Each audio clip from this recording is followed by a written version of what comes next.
Welcome, everybody, to the Journeymen Lounge podcast.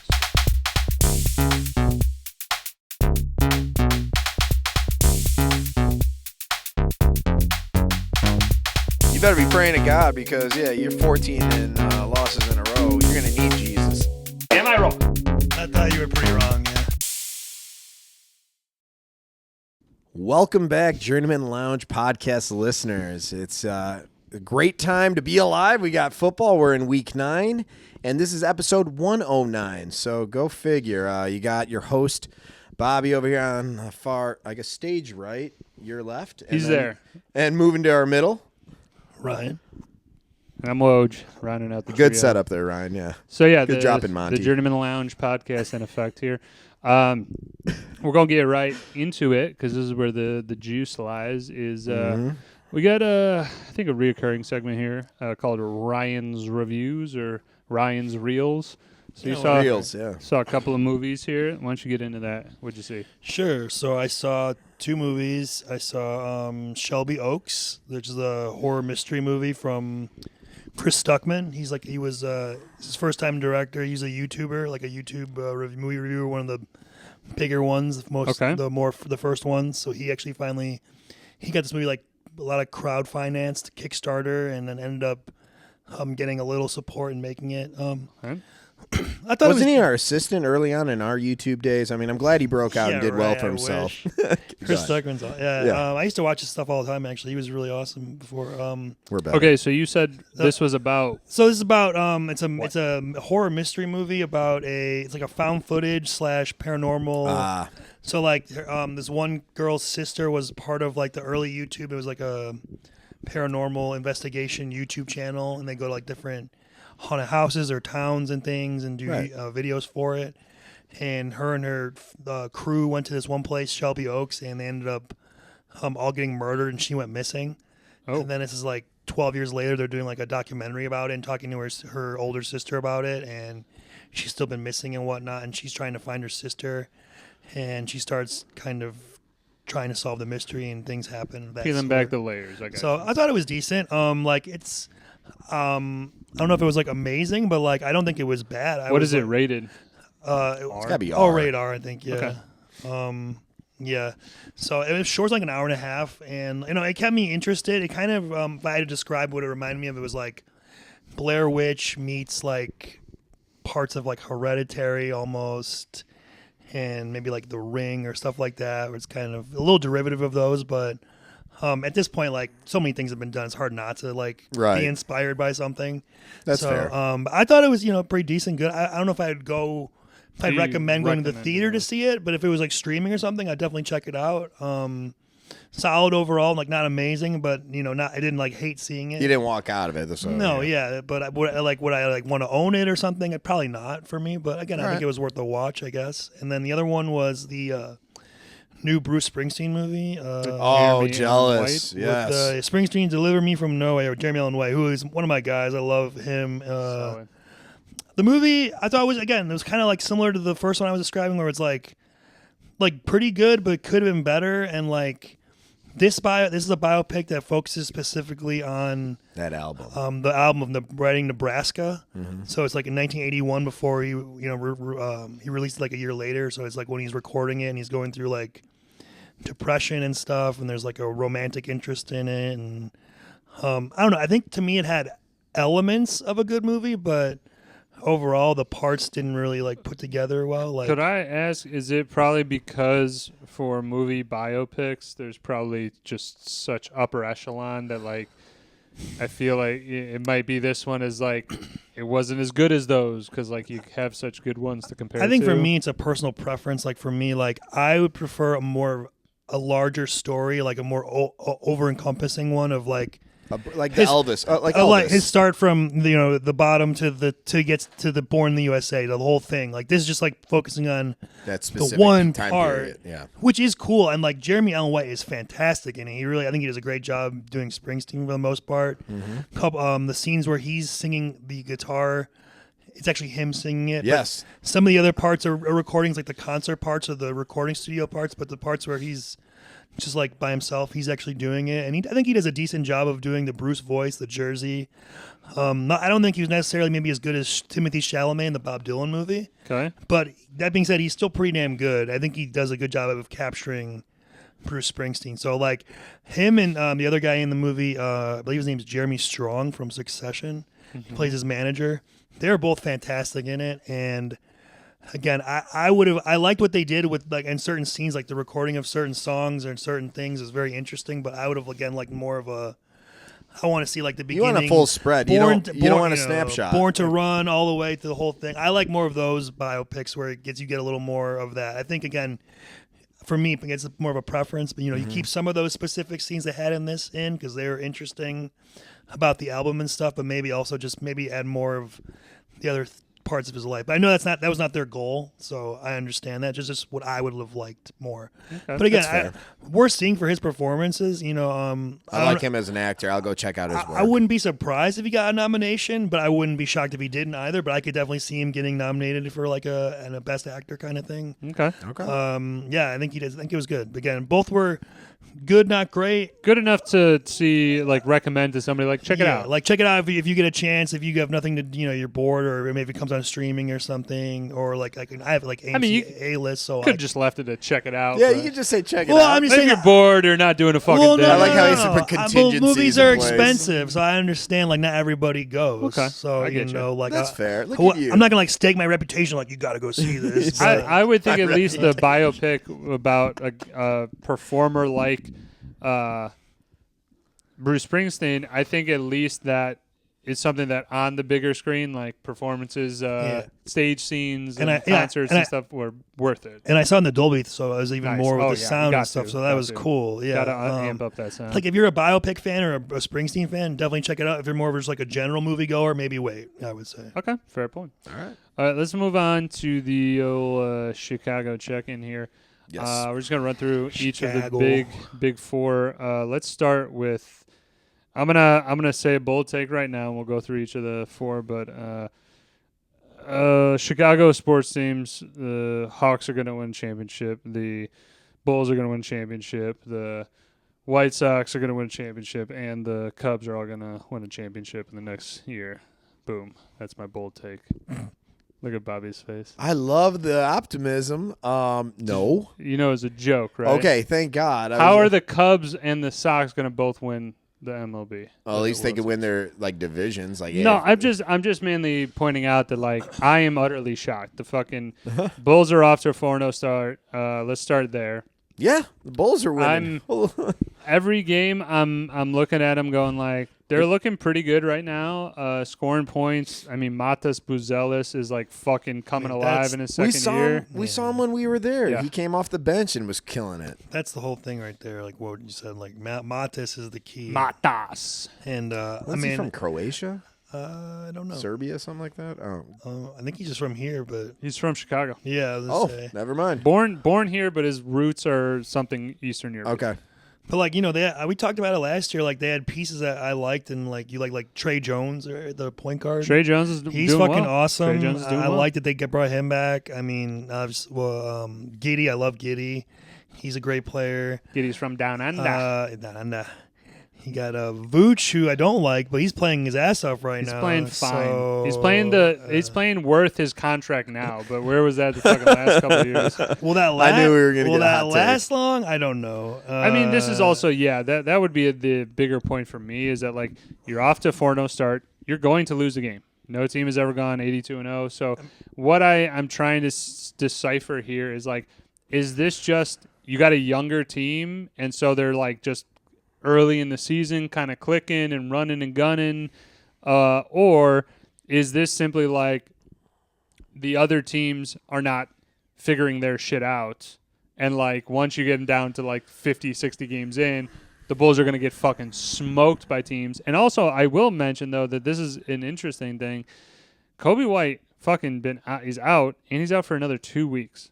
So, if you can win 10 games, let's say, without Kobe White, and then you get a guy who could score 22 to 25 off, starting, that's pretty interesting that if they could just keep scoring like fucking Oklahoma City did last year, they put up 138 points, 140 points.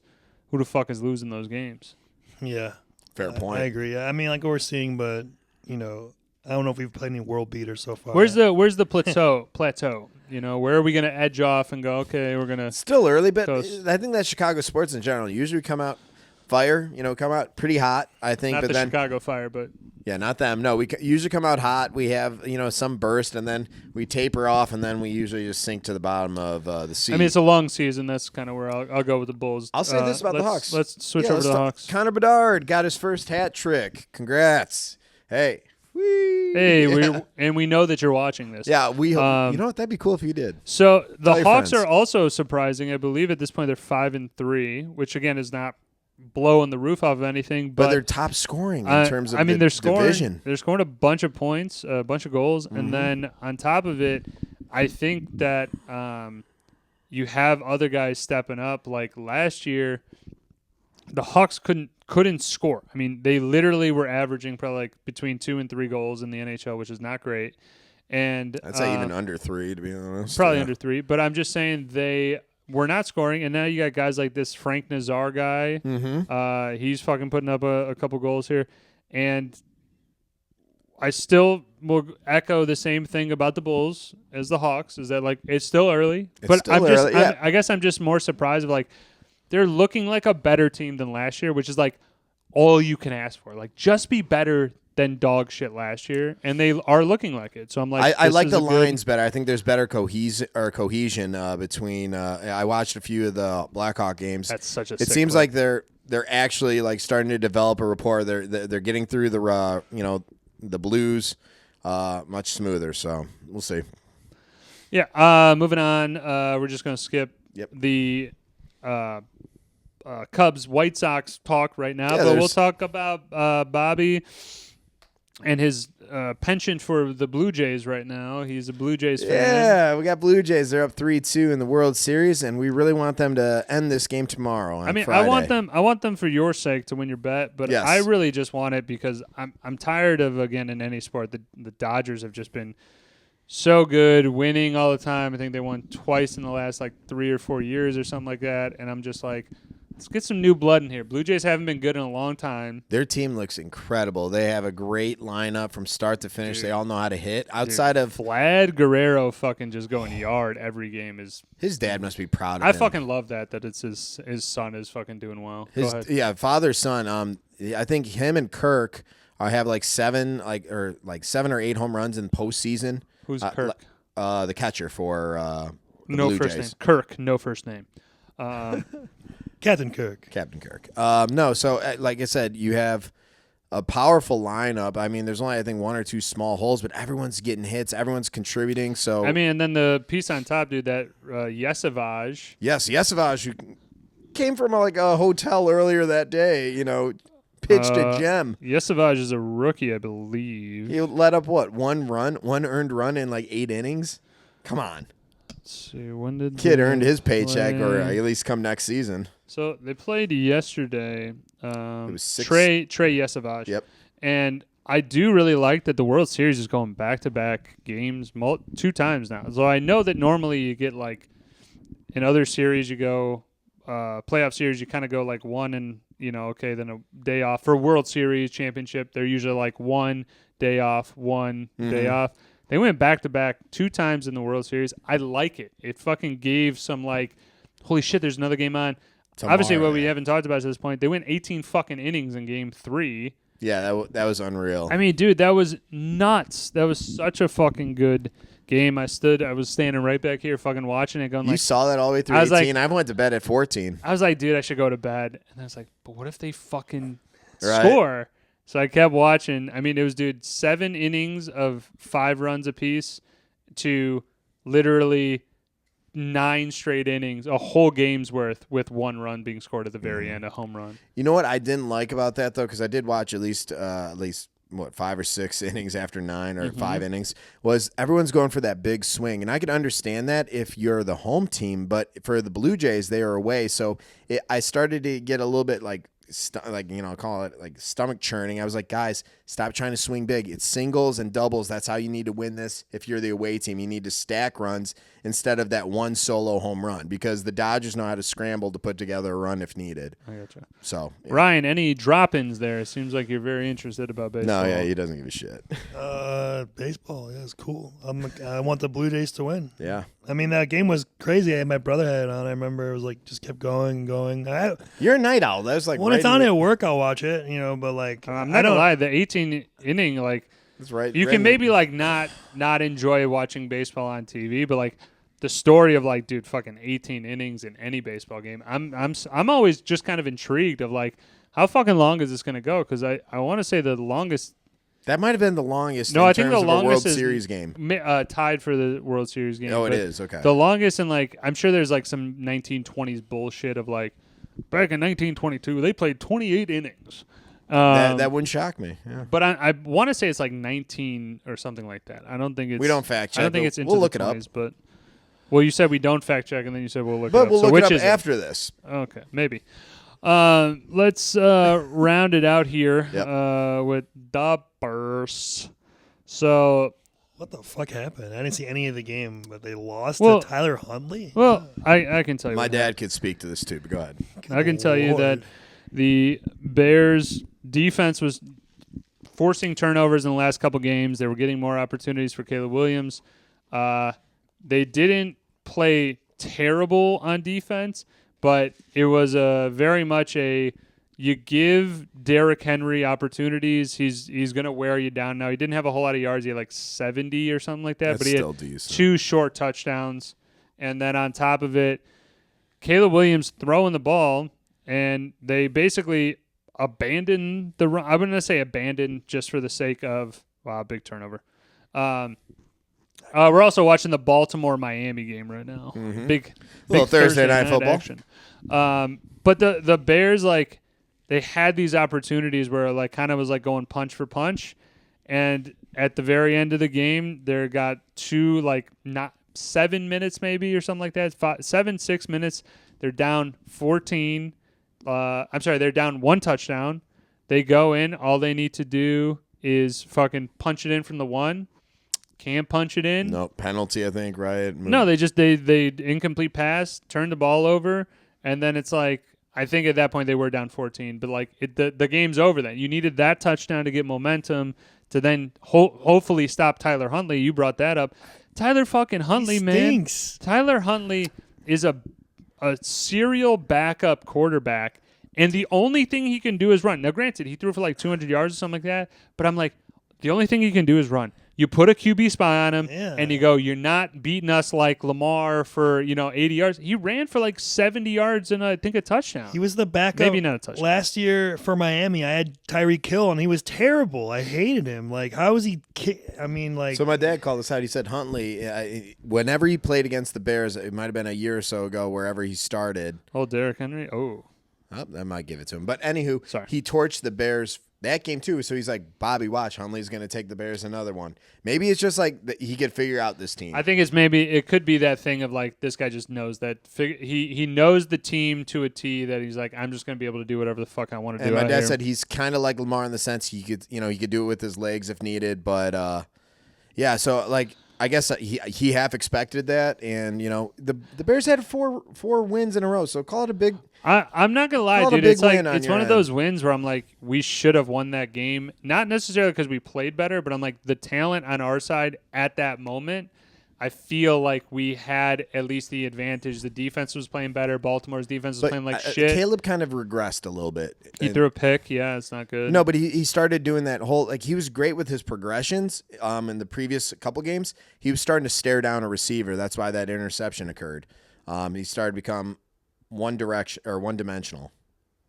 So. Yeah, I think the Bears need to figure out, like, when you're playing a team with a lot of lore, a lot of like, hey, this team used to be good, like, you kind of got to go in with a bigger attitude of like, yeah, we're going to fuck you guys up. Like, you guys are hurting right now. We need to kind of put the gas. Nail in the coffin. And again, I don't understand the use of, maybe DeAndre Swift was injured or something like that, but it's like, use the fucking running backs. Like, you have 2 guys that are not hey, they're not going to win fucking, all-pro honors or anything like that, but they're serviceable. DeAndre Swift is serviceable to get the fucking ball, get the ball in his hands, throw him the ball, screen passes, doing whatever. That type of shit is you're going to allow him to do what he does best. He's not a head-down, A-gap runner. And, I mean, Ben Johnson, again, is still he's calling great games so far in terms of, what he needs to do for the game. That was the one time where I'm like, well, I thought you're supposed to be an offensive guru, man. Figure out how to beat teams and shit. You got sour grapes. I mean, for what it's worth, the Bears are relevant, and, I think they're exceeding your expectations, yes? I think they're doing fine right now. Okay. I think 4 wins in a row, Bobby, you're absolutely right. 4 wins in a row is great. I will take that all day. Let's flip it over to the Green Bay Packers if we don't have any other thing on Chicago. We could be quick on the Green Bay. They took out their former king. They, like I said, it was a close game up till halftime, and then second half, Love and company just opened it up, and I was excited to see just their domination in the second half, and they didn't let up. So you saw Golden make some key catches. Kraft, oh my God, Kraft had an incredible night. So I know he's a North Dakota native or something like that, but I bet that whole town of 40 people were going nuts. Probably a little bit more. Well, yeah. Maybe not, man. I'd say under 1,000 maybe. I don't know. We don't fact check, so we don't know where he's But from. I was excited to see Kraft just unload. I think he had, 120 yards or something like that? Yeah, I mean, Kraft is doing work throughout the season. He's one of the guys that God-tier tight ends, yeah. I kind of regret not drafting him because I think he was available in a couple leagues where I was like, maybe I can let him go, and then he just wasn't there on the turn. The Packers, as I hate to say it, but they are unfortunately built for a very deep playoff run between a solid run game in which they have an identity, and then also on top of it, if you have a passer who can pass, what did he pass for 420 yards, 380 or something like that last game? Yeah. That's a dangerous combo because Josh Jacobs, as long as he's healthy and as long as he doesn't have injury designation, Jacobs could be Jacobs. To miss things, and you're giving it to him 20 times a game. He's a true bell cow type of running back. Mm-hmm. I don't see again. You need a yard in the fourth quarter. They're going to get it, and Micah Parsons been. And then you have Micah Parsons. I didn't even mention Micah Parsons on. I mean, I don't think their defense is menacing, but now you got a game ruiner Wayne there. Bitch anymore. Yeah, we're actually top I think 10 in the league now, top 10 teams. Yeah, they're pretty well put together now. Again, you have to kind of battle for NFC North honors with the Lions because they're also fucking stacked. So again, Packers are looking good. I'm glad that I have Josh Jacobs. I'll definitely mention that in 2 seconds about the little fantasy football stuff. But let's wrap up the Chicago check-in. Moving on to... Are we doing our roadmap or are we doing our bets? Let's do the bets first. Alrighty. And then let's actually talk about just our fantasy week through real quick, I think. And then we can do the fantasy roadmap there. So... Bobby, you got yours? I got mine. It's pretty simple. I got Derrick Henry, 80 yards rushing, 17.5 over rushing attempts. Waddle with 4 catches for 60, and that's just a quick 4-legger for, I think, plus 400. Okay, I got 2 that I'm going with. I'm going to mention my dad's because I put it in for him. He had Lamar to score anytime touchdown, which I thought definitely right there in that goal line stance he would have scampered out and maybe got one, but we'll see. Hamstring. I get it. Hamstring. Even still. That hamstring's a little tight. Lamar Jackson for 30 yards rush, and then Jalen Waddle for 60. $10 pay out 54. And then I have a 4-legger. I have, believe it or not, same thing. Lamar Jackson anytime, under 56.5. Zay Flowers to have 4 receptions, and Lamar to get 30 yards rushing. So I'm on Lamar's jock. So we'll see. I know Ryan has said that I am a Lamar hater. I am simply just playing into the injury at this point. What the hell was that to? I'm just playing into the injury at this point. That's all that I'm saying. I'm not hating on his skill. Hate. Hate. You You corny. I just Next motherfucker say something getting shot. I just hope he could just scamper in. That's all. Just give me I a got little you, bit. man. So those are the Those are my Bobby's Wojers. bets. Yeah. Let's move on to just fantasy recap. I'll start it. It was a good week for me. 4-0 again. Thanks you. Cakewalk. Fuck you. Yeah. So I will mention a couple things on that, but the 3 penis wine again is no saying like, okay, I had a guy playing with not a whole lot of guys in.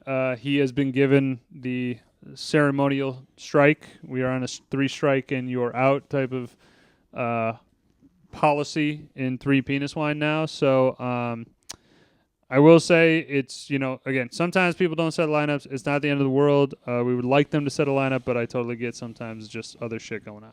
So, again, I agree with you, Bobby. It was, I think he had 3 guys out, so I won by, 100 points. And he still put up 90 points. I think I won by 95 points. I think I won by 20 or something like that. You would have lost for sure if you put in anyone. Calm it down there. All right. Probably. So, Not even probably. okay, so I got the clean sweep though. Let's go over to you, Ryan. How'd your week turn out? Well, my it starts that way. big money league. I lost to Matt, who was in last place. Unfortunately, my team just outside of Thursday night did not, and Drake May did not show up. It's like single digit scores, like a lot of like Dowdle and Warren. They got like good rushing yardage, but they didn't get a touchdown or a lot of attempts. So it didn't really, unfortunately for fantasy, it doesn't really equate to, many points. Like even though they had a decent real life game, but I don't know, it is what it is. My team put up I don't even think I put up 100, like 95. So if I don't put up 100, I'm not going to win. You got to put up at least that. And then in 3 penis wine, I won, beat Bronson, crushed Bronson, which. Yeah. I gotta say, it felt pretty sweet. Is there some hatred there? A little bit. No, I love Bronson. It's I know about some of his actions. I mean, considerations. It just, maybe if he would have had Javonte Williams, that's against him, he would have helped him out. And of course, let me just say also, that's Bobby's entire fucking team is Bronson's people. You mean his one person that I mean Javonte and Michael Pittman, who combined for 40 Pittman points too. for you. Yeah. Who you'd have nothing without. Yeah. And then again, he also already has Kittle and Goddard. So why he traded for Bowers? I don't know, but whatever. That's here nor there. But it felt good to get a win overall, but maybe a little extra sweet because of the the trade. But sure, I could sense that. I got the win. I love you, Bronson. I love you. I got the win. I put up 129. I had a pretty strong week. Saquon had a great outing. I'm nervous though because he had 150 yards, 2 tutties. But I also was against Cook, and Cook pretty much did the same thing, so that was a wash. The only thing that might have saved me, and I actually checked his bench on this, was he started A.J. Brown, and A.J. didn't end up playing that game, but like I said, pulled off the win. And I didn't realize Mahomes was like almost guaranteed like near 30 points every week. So he's been playing really good this year. He's been playing out of his fucking mind lately. And even when I had like a 39-point like lead going into Monday Night Football, I was a little nervous. I'm like, dude, if he pulls a 40 burger on me, I'm gonna be so pissed.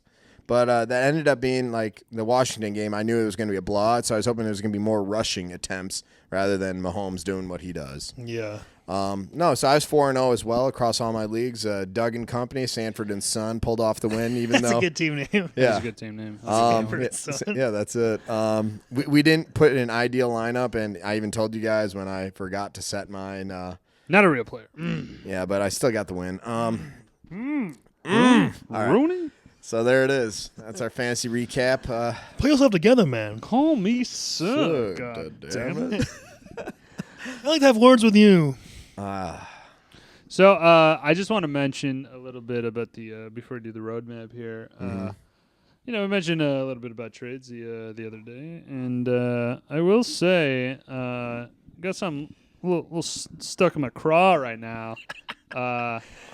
What's stuck in your craw, Woj? There's a man called Stephen Plants, and the guy who wins all of our fantasy pick'em leagues, sure. No, that's Matt. No, Steve is won, I think, once or twice. I thought. Yeah, good on you for that, man. Yeah, no, you No can hate kiss on my that. ass. I don't. But I got a little bit of a bone to pick with the stuff coming my way in the trade. A bit of a bone to pick. All right, let's hear it. Well, let's at least hear the trade. Yeah. So, well, I'm. You know, Bobby, I'm trying to build a story. You're such a preamble, man. God, well, let me fucking get into it. He's setting an Jesus atmosphere. Christ. Oh, you're okay. Sorry, setting the tone. No, there's in a Verona story. where we if lay you our just go scene. to the end, then you don't have anything fucking else. So throughout the year, my team was not doing well initially, and I was like, hey, I'm open to trades. Let me see what's going on. I ended up winning 2 weeks in a row handedly. I beat Kyle 1 week. I beat somebody else 1 week. So I was like, I'm actually good on trades. I like kind of reversed option, and I just was like, I'm actually good. I'm good. I'm going to run with my team, see what happens. And They started turning on. like Steve and Kenny were hitting me up going like, hey man, what's the deal? Like, what are you trying to get? Can I get one of these guys? Can I do this? Blah, blah, blah, blah. And I'm like, yeah, dude, like I think for sure, like you could go in with this guy. Let me send a trade and like, we'll see what's going on. I ended up not trading and I go, okay, that's fine. They proceed, like Steve continues to send me trades though. After I've said like, I'm good, man. Like, I'm all right. I'm sitting on my team. He's trying to trade me so that I give up Josh Jacobs and Amon-Ra St. Brown. Holy shit. And the first one he said was for Puka, Pittman, and injured, decent. another running back. But I was like Montgomery. In Montgomery. Thank you. And splitting time. So those three guys for my two best players, Josh Jacobs and Amon-Ra. And I was like it. I was like a head scratcher. I was like, are you serious right now? Like this is what you Well, because like Puka and Amon-Ra, you could argue is like a lateral move. It's pretty. They're both elite, so it's like I think. How long is Puka out still? Yeah, but Puka's injured. Puka's right. could be returning, but it's still kind of up in the air. So I don't think the Puka part is necessarily the problem, but you giving up Amon-Ra and Jacobs, like you don't want to give up both of them. Not unless you're gonna, especially running backs, you need to get something. That my thing in was return. like, I can understand trying to trade. I need to trade one of my good players to get a good player in return, but I just felt like the first one was disrespectful. Then the second one, disrespect. well, dude. Right, then yeah. the second one comes out, and I'm like, I just said no to this. Josh Jacobs for Amon-Ra, for Puka, Pittman, Montgomery, and Kincaid, and I'm like, that didn't sweeten the pot at all. I was just like, so you just added another random guy off your bench? Like, I don't get how you think this is like. Again, how do you think this is a good trade? Like, somebody's gonna go, yes, this makes sense. It would have to be like you were like desperate for a tight end and then also for where's wide the receiver gaps? depth or something. Like we're like, if you're getting Pittman and Puka, you're getting still an elite receiver and then a good wide receiver too.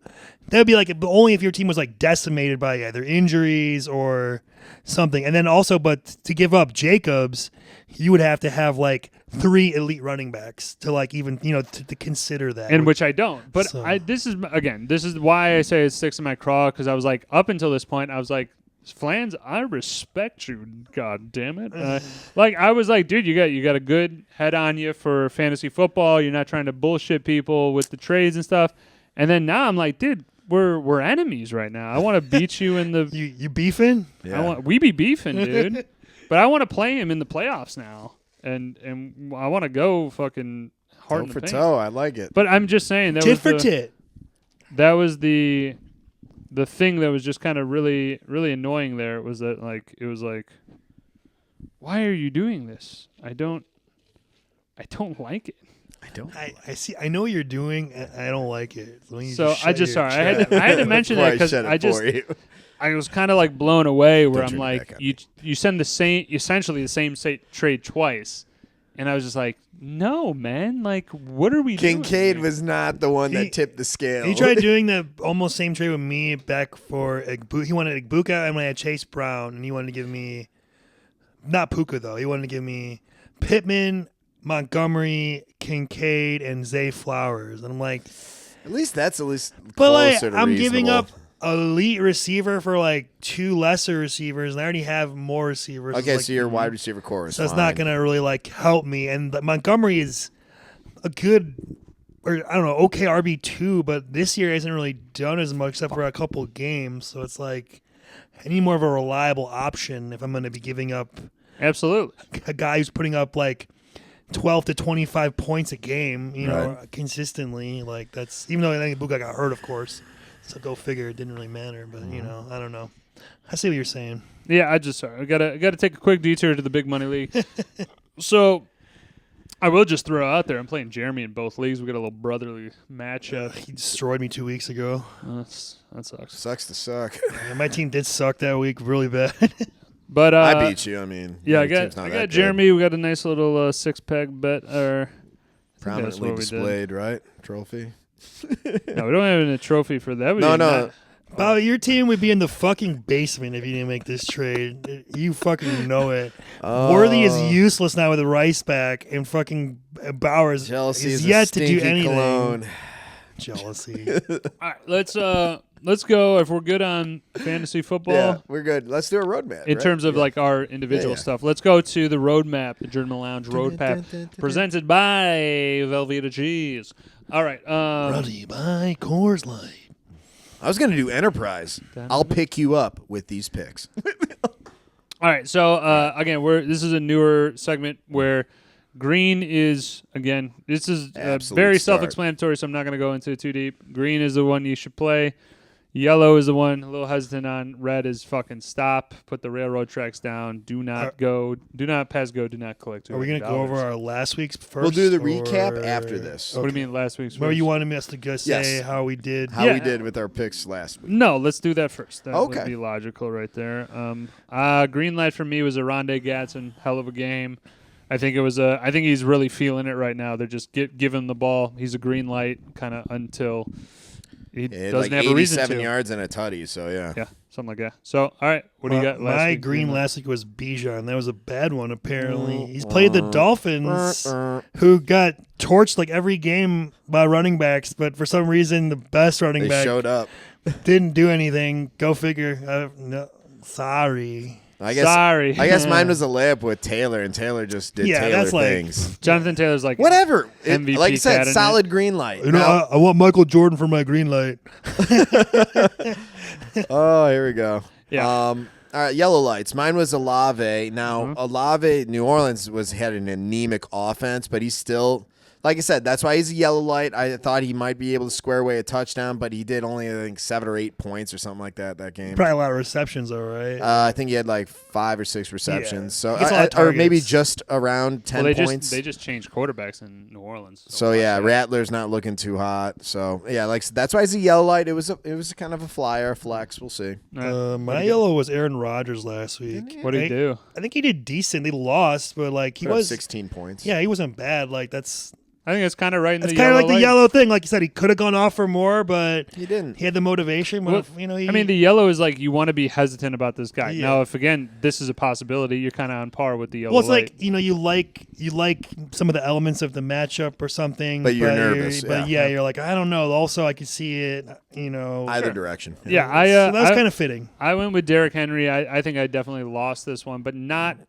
He crushed it. Not in the way that I thought I was going to lose it, because I would have thought that if Derrick Henry was going to beat the Bears, it was going to be like vintage Derrick Henry, where it's like busting off 20-yard gains, stiff-arming guys or whatever. Bears can't tackle, he's just ripping off. Basically, they just kept getting the ball to him within like the 20 in the red zone, And and he then just it's like, pounded. hey, 5-yard touchdown, 2-yard touchdown run. Sure. So he ended up with like 24 or 5 points or whatever. So that's a good game, but like I said, if I was a Derrick Henry owner, I had a question. I played him, which I am a Derrick Henry owner, but I did play him, but I wasn't You weren't I wasn't confident. so confident about it. Gotcha. Red light. I think I actually won this one. Got this one right. McCroskey Merritt of You Washington. did. I think you did a great Real traffic. cross. Hey, you got the Real- full traffic signal. Woj, 1 for 1.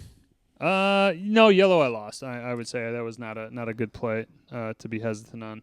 Oh, yeah, I suppose, yeah. But it would really be like more in Ryan's guy. We're like, this is what could Yeah, yeah. happen. Is like he does. You're right. Really, Sorry, you said Henry was your yellow, so yeah. Yeah. He had a hell of a day. What's his name? Krosky, right? Not, Crosby. Not Mick Krosky. Bill Mer- Ja'Cory Krosky Merritt Yeah. had 2.5 points. So I'll take Good that red. Goo. I'll take that one. Mine was good. I had the Commanders receiving core as a whole, and they all didn't do anything except for McLaurin got the one touchdown, but And then he got hurt. injured. Debo took a ball off the face that got intercepted. Yeah, that was sad. Honestly, last week I didn't think they were going to play, but even they did play. They all did shit. So I was right on with that one. So that was nice to see. Nice job. What do you got, Bob? My red light was a total bust. I had Breece Hall, who put up, I think, like 30 points, and the Jets, in beautiful fashion. So, and now the fact that he might be traded or possibly, like it's, I guess his name's getting floated around for the trading block. Having a great game prior to that kind of helps your chances to, earn a better paycheck. But, yeah, my red light was total miss. It's all good. All right, so let's get into this week here. And for our Instagram, we're going to fire them off and then break them down, right? That's how we're going? Yeah, so let's start with the green light. Kind of shot out of a can a little bit, but then you're going to, follow it up with Are we doing one individual? We're going to go through it? What the fuck was that? Yeah, so let's go green light through the board, and then let's go red light. And then green, yellow, then red. There we go. I know how to stoplight works. Green light for me, Gibbs. Start him. You're going to be happy. Ryan. Oh, you could sorry. Green light. Josh Jacobs against Carolina. Probably should have done this beforehand so we don't pick the same players. I actually got mine. I'm going ride the Lightning here. Drake May against the Falcons. I think he's going to pass. Ooh, May, good pick. I think he's going to pass for 300 and a couple touchdowns. All right, circle it back on your yellow, Woj. Snake it. Yellow, a guy. In terms of the matchup, I'm thinking that this should go well, but a number 2 for Andrews. Holy fuck. Rome Odunze has been playing so well, and the Bengals defense is so bad that I feel like everybody, like, now you're like firmly like start Rome. I'm thinking something goes awry in this game. Like he doesn't have a great game. Maybe he has like 4 for like 50, but I don't know. It seems like a game where they are the Bears should beat the Bengals, but I don't know. Like it's just such a toss up where the Bengals could be up like 50, and then the Bears are like, "Hey, we're gonna play backups for the last fucking quarter or some shit like that." And Odunze has a heel question. Oh, he has a fucking injury designation. I feel like a lot of people are in the mindset of like he is an absolute start at this point with his production. Yes, but I'm saying like this could be a week where you're like injury designation as well. Like maybe keep him on the bench, see what happens. Yellow. Brock Bowers against Jacksonville. Come off the injury. I want to see it before I, play him. But I guess I'm assuming if you have him, he's probably going to be your best option. But Gotcha. I don't know if I'd feel 100% on that. Gotcha. And I got J.K. Dobbins, Denver. I think that Harvey is now becoming a little bit more of the vulture in the red zone. Dobbins, just be careful. Just be careful with him. Okay. And then red light for me is Nico Collins against the Denver D. Houston defense is also pretty formidable, but Nico, just be careful with that one. I'd say he's going to underwhelm, be under, double digits this week. I would go red Alvin Kamara against the Rams. He's banged up, and even if he wasn't, he just hasn't really been producing and doing much in the passing game at all. Looks like he might have hit the hill or whatever you want to say, like over the hill or whatever. Over the hill, yeah, I don't know. Sure. And Woj had Andrews, so you could explore that for his red light. I'm kidding. No, red light to me would probably be. Out with it. Yeah, I'm sorry. Do you need one lifeline? I'm kind of between guys, but like I'm probably gonna go like Ashton Genty. Like the Raiders are a bad team, and I'm shocked to say I think the Jags are gonna be up in that game. So Genty had like 2 games ago or before the bye, he had like 4 points with right? Didn't he have like a game? He had one bad game, yeah, but then before that, he had like 2 games before they had like a 30-point game. 2 games were good. I just don't like that. Again, the Raiders are like a bad team, and I just don't like. I don't like that matchup in general, where it's like the Jags are somewhat good now. Like, are we in the twilight fucking zone? I mean, I think he'll get volume, but it's just a question of, will he do anything with it? And then how, when will the Raiders be down? Will they have to abandon the run early, and start throwing? So I can see why you would pick Genty. That's mine. So, we went through the quicker version of this. I'll just open it up. Anybody you wanted to kind of expand on? I mean, green lights, I don't think there's really need for exposition on those. These are, guys, great matchups you got to go through. Maybe let's dip back to the yellow light a little bit of who'd you guys say again real quick? I had J.K. Dobbins, and I could go into a little bit more depth. Now, he is the premier back for Denver. Bo Nix has been slinging the ball lately, and he's doing it with his own feet. There's been a few multiple. With his own feet. I just caught that. Yeah. Not somebody else's feet, but his own feet. Exactly. Now, Dobbins had opportunities close to the goal line this previous week, and he got stopped. They brought in Harvey, and Harvey just, he's able to snake one by, get it in. So is he still useful? Yes, but he's not hit pay dirt since, I think, week 4 or 5. So that's why I'm saying be careful. Like, I have Dobbins in one league, but be careful. Yeah. All right. I mean, again, a red light is also kind of self-explanatory, but we're gonna keep up with these definitely for the rest of the year. Obviously, it only will last for the next 8 weeks or so, 6 weeks, 7 weeks rather, for fantasy purposes, and then maybe switch it to a little bit more analysis, breakdown, etc. Let's put a bow on this first part. We're going to take a break, but you guys are going to click on the next episode and like and subscribe. Leave us a comment. Definitely do all of those things. But again, let's get some more guests on here. We're going to open it up to anybody with some fantasy football experience. Like in our leagues, we want you to come on. We want you to talk some shop here and figure that out. I know we'll have some special guests coming up for the other fun things we're going to do later, but we're going to definitely get some fun guests open it up. All right, so first part, Dunzo. Oh my God, hospital ball a little bit, but first part, Dunzo. We'll be back at it. Latest on the Menjay. Yeah. Any final sign-offs? Next video we'll be reviewing Alien, 1979 sci-fi horror classic. That is incredible. Ryan's pick. Yes, so look forward to that. Click on it here, whatever. Here, somewhere down here. Yeah. And we will see you then and see you another time.